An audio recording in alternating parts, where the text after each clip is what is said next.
Dozens of men in high-vis vests sprinted down the muddy slope. They dropped their clipboards. They shouted into radios, their voices cracking with sheer panic. Behind them, a monstrous shadow blocked out the Texas sun. 2,000 tons of steel leaned 15 degrees toward the earth. The metal shrieked, a high-pitched wail of rivets popping under unimaginable stress. While the engineers ran for their lives, an old man in a faded Stetson walked the opposite way. He didn't run. He didn't shout. He just chewed on a matchstick, holding a coil of heavy wire, and watched the Giant bleed. The Giant was the Titan 9. It was a $10 million grain silo, the crown jewel of Omni-Grain Agritech. They built it right on the edge of Oakhollow, a quiet town in Blackwood County. It was supposed to be a marvel of modern agricultural engineering. Sterling Hayes was the man who put it there. Sterling was a chief engineer who possessed 2 master's degrees and a wardrobe of pristine white hard hats that had never touched actual dirt. He had a spreadsheet for everything. He believed in data, in algorithms, in the absolute superiority of a well-formatted PowerPoint presentation. 6 months prior, the town held a public hearing. Gideon Thorne attended. Gideon was 72. His hands looked like cured leather. He had farmed the Oakhollow Valley his entire life. He knew the dirt. It was in his blood. He stood up at that meeting, holding his battered hat, and told Sterling about the subterranean aquifer beneath the proposed build site. He told the corporate men that the soil in that specific pocket was a liar. It baked hard as concrete in the summer, but underneath, it was a restless bed of shifting clay and trapped water. Sterling had smiled. It was a thin, practiced smile.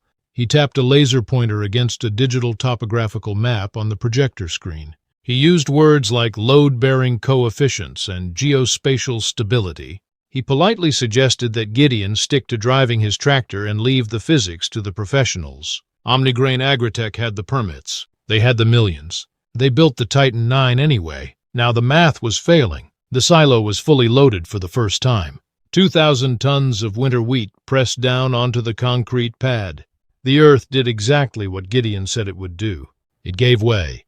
There was no explosion, just a deep, terrifying groan that vibrated through the soles of every boot in the vicinity. The southern edge of the concrete foundation sank 3 feet into the mud.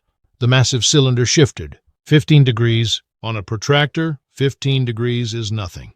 On a 100-foot steel tower filled with grain, it is a death sentence. The shadow of the leaning structure stretched directly over a lower ridge. 30 residential homes sat on that ridge. If the Titan 9 snapped off its base, 2,000 tons of steel and suffocating wheat would roll down the hill like a devastating avalanche. It would crush the timber frames of those houses into splinters.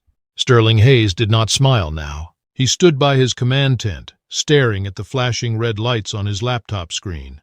The pressure sensors embedded in the foundation were screaming. If you are the kind of person who respects the quiet strength of those who speak with their hands instead of their egos, take a moment to subscribe to this channel. We tell the stories of real power, the kind of power that doesn't panic when the corporate facade crumbles. Sterling wiped a bead of sweat from his forehead. He grabbed his radio. He barked orders to bring in the hydraulic jacks. Omni-Grain Agritech spared no expense on their emergency protocols. Within an hour, flatbed trucks arrived carrying state-of-the-art, laser-guided hydraulic lifting systems. These jacks were designed to lift bridges. Sterling's plan was textbook perfect. Place the jacks under the sunken edge of the foundation, use the computerized, synchronized lifting protocol, and push the 2,000-ton beast back into a vertical position. It was a brilliant plan, on paper. The crew wrestled the massive steel plates into the mud. They positioned the hydraulic rams under the lip of the concrete pad. Sterling typed a command into his laptop. The diesel generators roared to life. Fluid pumped into the cylinders. The rams extended. The pressure gauges spiked. The ground trembled. But the silo didn't move upward. Instead, the earth swallowed the machinery. The hydraulic jacks, pushing against the unimaginable weight of the leaning silo, simply drove themselves backward into the soft, treacherous mud. The deeper they pushed, the more the ground liquefied. Water began to pool around the base of the jacks. The mud sucked at the steel. A loud pop echoed across the valley as a hydraulic seal blew out, spraying pressurized fluid into the air. Sterling's laptop screen flashed a fatal error. The pressure variance had locked the system. The jacks were dead, buried waist-deep in Texas mud. Another groan echoed from the silo. A thick steel bolt the size of a man's forearm sheared off the base plate and shot through the air like a bullet, embedding itself deep into the trunk of a nearby oak tree. That was the breaking point. The textbook had run out of pages. The engineers didn't wait for an evacuation order. The instinct for survival overrode their paychecks. They dropped their tablets. They left the generators running. They turned and fled up the hill, a chaotic scramble of neon vests retreating from the monster they had built. Sterling stood alone. His pristine white hard hat felt incredibly heavy. His hands shook as he reached for his keys. He was going to run. He was going to get into his imported SUV, drive out of Oakhollow, and let the lawyers deal with the flattened houses and the body bags. He turned around. Gideon Thorne was standing right behind him. Gideon stood perfectly still. He was leaning against the front grille of Sterling's expensive SUV. He didn't look like a savior. He wore a faded canvas jacket stained with axle grease. His boots were scuffed gray from decades of walking the very soil that was currently swallowing the corporation's million-dollar jacks. Sterling froze. His keys slipped from his trembling fingers and hit the mud with a dull smack. He looked at the old farmer, then back at the leaning tower, then at his keys. "Get out of the way," Sterling choked out. His voice lacked the commanding boom it had at the town hall meeting. It was thin, reedy. "It's coming down. We have to evacuate." Gideon didn't move. He reached into his shirt pocket. He pulled out a crumpled paper napkin. It had the faded red logo of the Oakhollow diner printed in the corner. He smoothed it out against the cold hood of the SUV. "It's going to snap the anchor bolts in exactly 2 hours," Gideon said. His voice was like grinding stones. Calm, flat, utterly devoid of panic. "When it does, it's going to roll.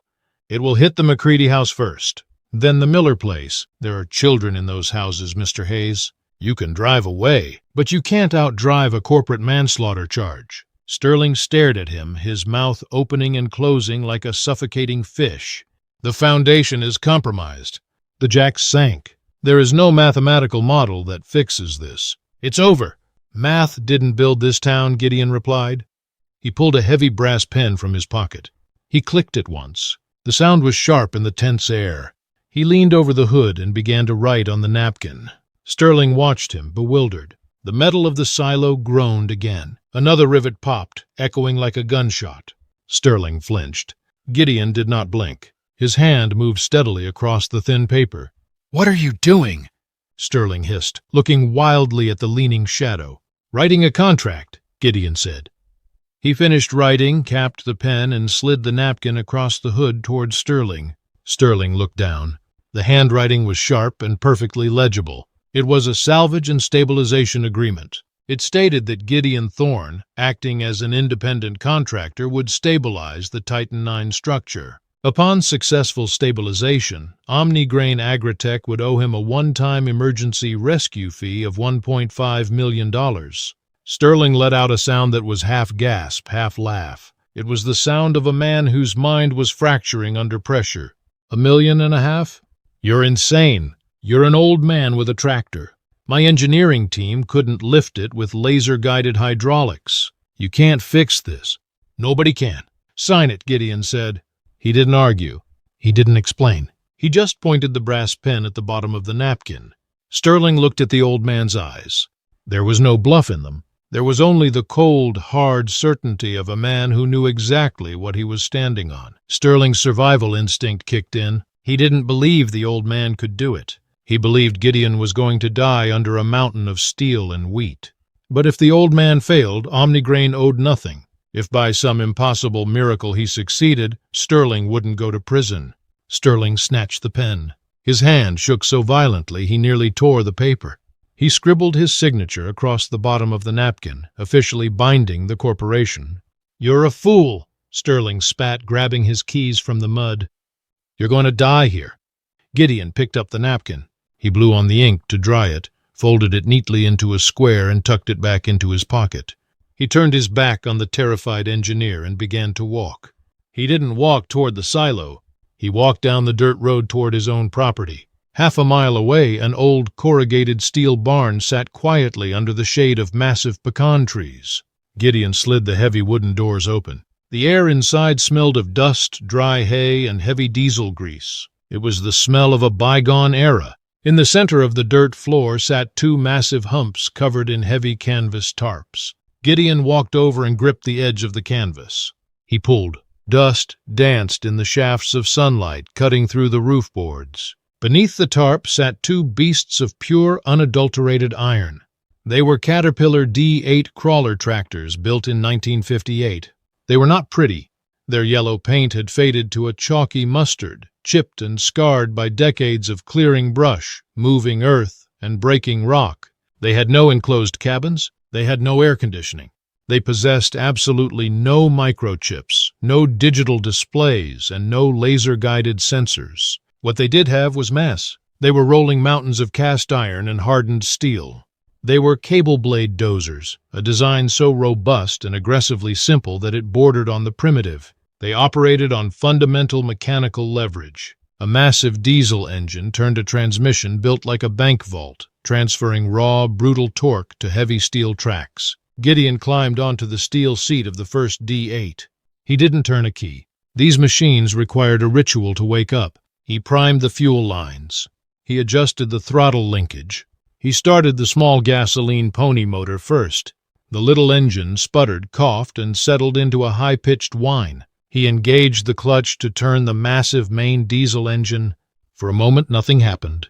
Then the beast cleared its throat. A deafening roar shattered the quiet of the barn. A thick plume of black smoke rocketed from the vertical exhaust stack, hitting the tin roof.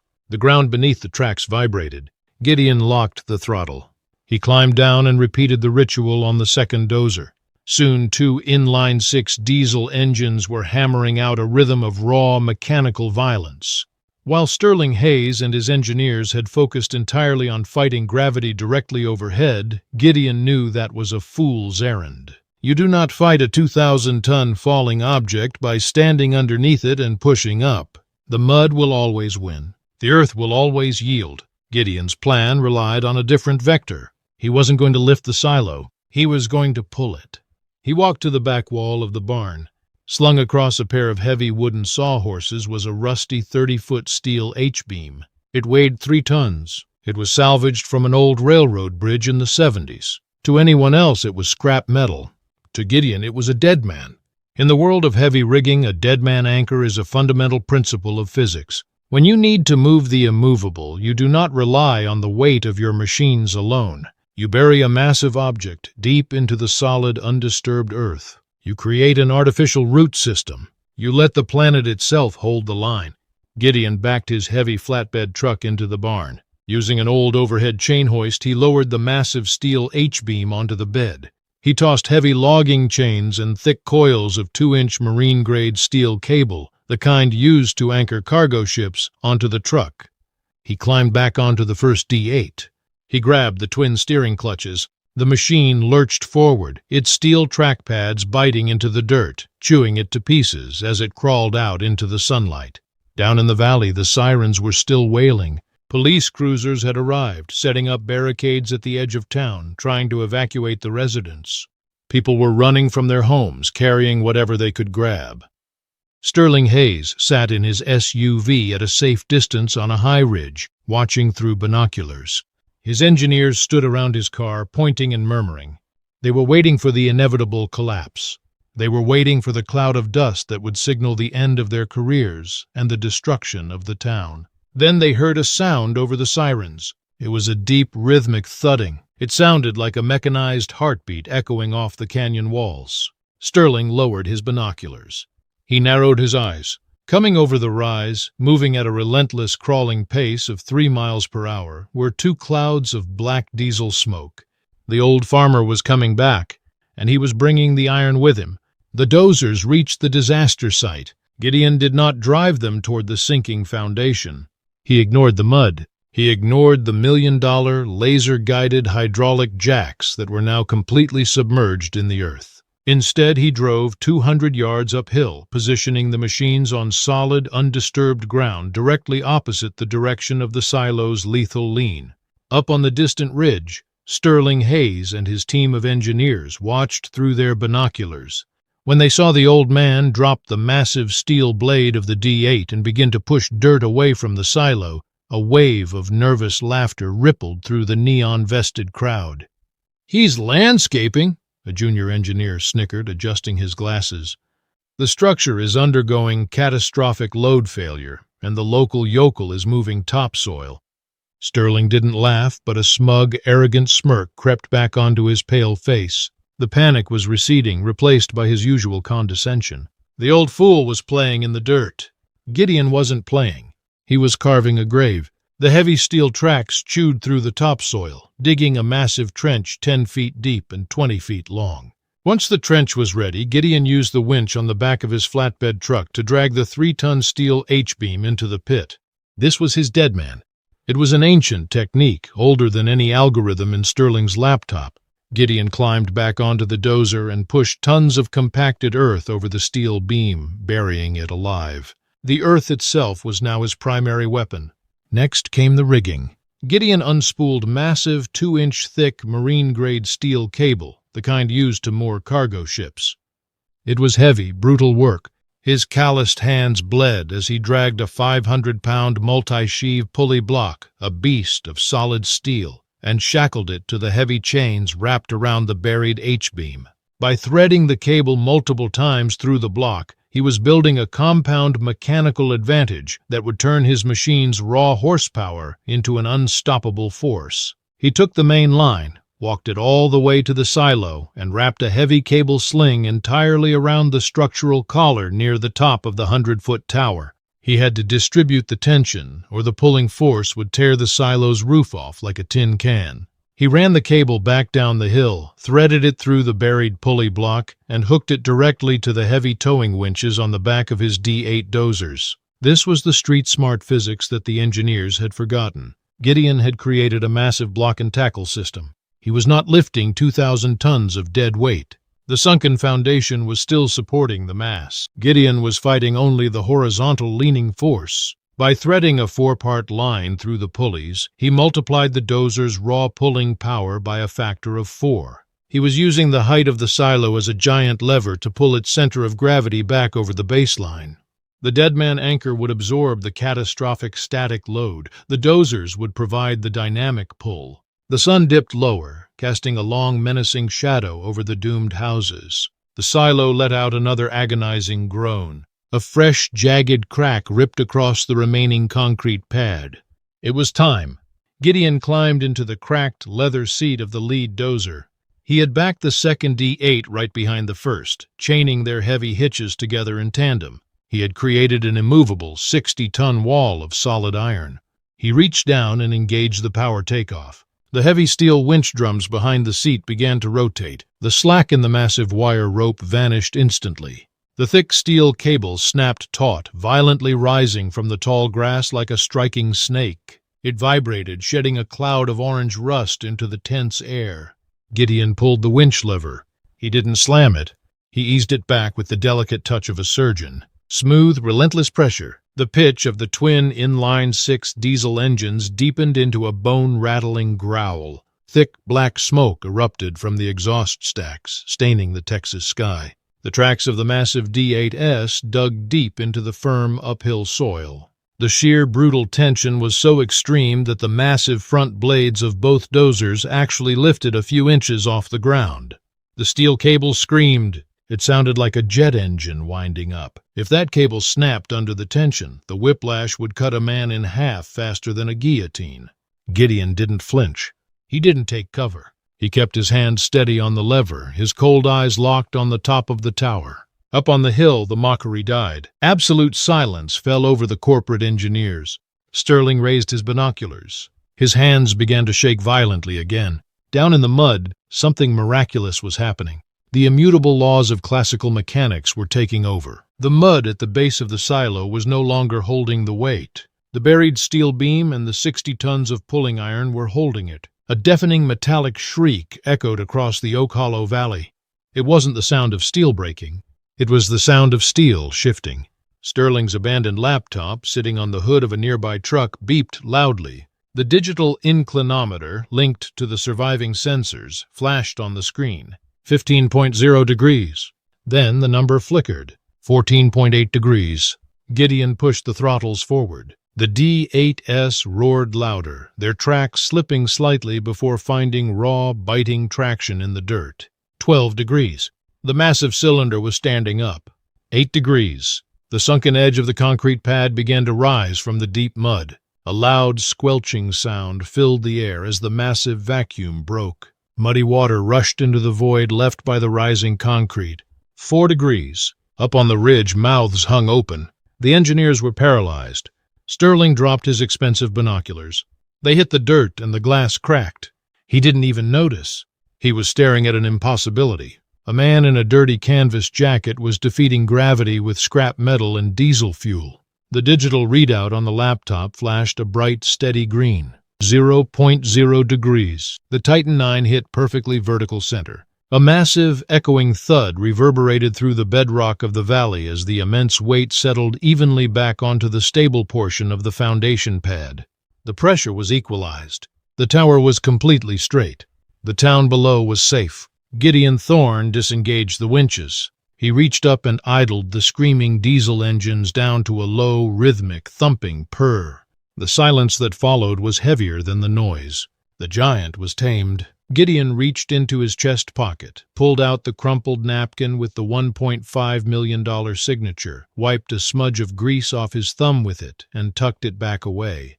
The corporate suits from Omnigrain Agritech descended on Oakhollow the very next morning like a swarm of panicked locusts.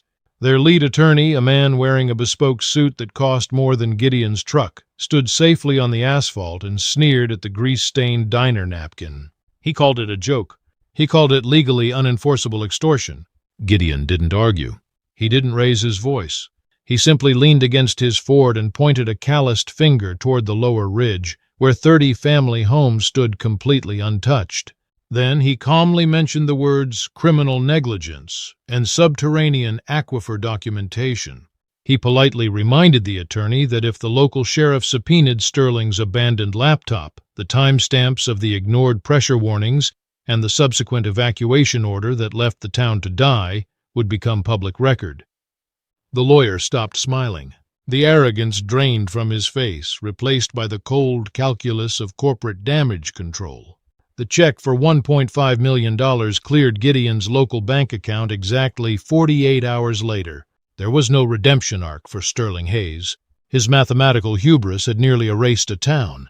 He was quietly terminated. He was last seen walking to his imported SUV carrying a cardboard box containing his pristine white hard hats.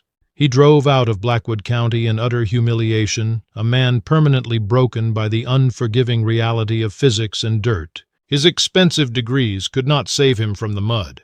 As for Gideon Thorne, a sudden multi-millionaire status changed absolutely nothing about his demeanor.